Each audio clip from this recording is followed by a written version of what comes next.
The New York Times, who didn't do an endorsement, did say, please don't vote for Mamdani, as did the Daily News, as did the New York Post. So anybody who knows how bad New York can get all came out against Mamdani because a 33-year-old with zero experience running anything except a little office with 5 employees should not be running the city of New York. Donald Trump is president of the United States. His experience was being on The Apprentice. He's head of the Pentagon, whose experience was being a weekend anchor on Fox. Are you kidding me? He's got Dr. Oz is in his administration. Dr. Oz, you're leaving out something. He's a 33-year-old socialist who's never run a popsicle stand. He's literally in city government right now. Sorry. After Donald Trump, I'm sorry, after Donald Trump and his pinky in the brain administration, no one ever gets to talk about qualifications Socialism again. will not save the bottom line is, what I want to ask you a question. What is your evidence that Mamdani would return New York City to the 1970s hellhole Times Square?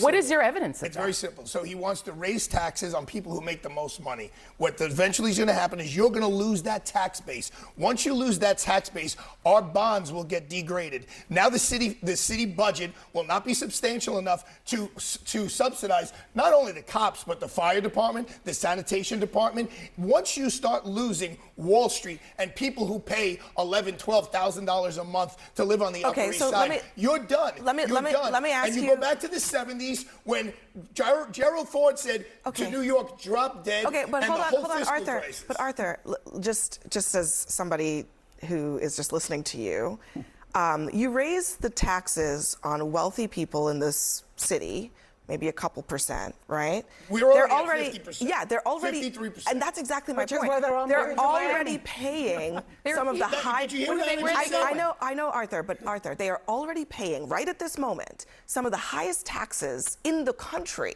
And you think that 1 or 2% is going to cause a mass exodus out of New York? But Hannah just said it's correct. It already has started. I just want to be clear that that's what you're saying, because I think that seems pretty extreme. Because he's also not going to focus on crime. Right now you have Police Commissioner Tisch and John Chell, the chief of the department.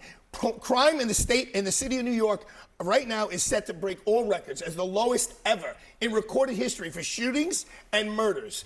Once that starts going up in the other direction, and the tax base is gone, and sanitation is gone, and schools are gone. Okay, why would crime go up? Hold on. Last thing I'll say, and then I'll let you in. Under Eric Adams, crime did go up in the city. And then went down. Yes, but that was during the pandemic. And migrants. Exactly. But I'm just being clear. Crime has already gone up in New York, and it has come down. So even when crime went up in New York, there was perhaps some departure, but there was not a collapse of the tax base in New York City. Okay, Anna, go ahead. Okay, so I am not a New Yorker. I live in Miami, where we don't have 50% tax rate. Like I've already flown. We have our share of insane elections and insane politicians. But this reminded me, you talked about the Dinkins election. To me, this reminded me of the AOC versus Joe Crowley election, where there was this establishment sacred cow who thought that because of his name and because of his pockets, he could walk into it. And there was a young upstart who put a lot of leather and a lot of footwork and boots on the ground and did it. And so, I would say when it comes to New York, do not underestimate the sweat of these folks. And by the way, he won. I'm not underestimating. I would just say this. And I would not have voted for him.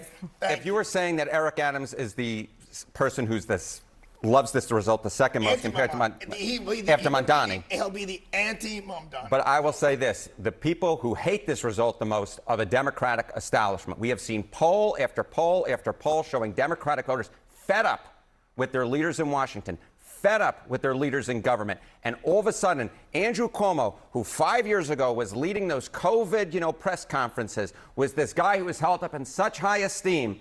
And now, all of a sudden, the best he can do is, 37%? 62% of Democrats. They were talking about 62% of Democrats say that they're So Republicans had the Tea Party. This is the Chai Party taking over the Democrats. And I run campaigns for Republicans all over the country. If they turn to 33-year-old socialists who've never run popsicle stands, that's great for us. We'll win a lot of elections. So can somebody explain this to me now? So this could end up, Cuomo could end up running as an independent, Adams ends up as an independent, and then this guy. In other words, it ain't over, folks.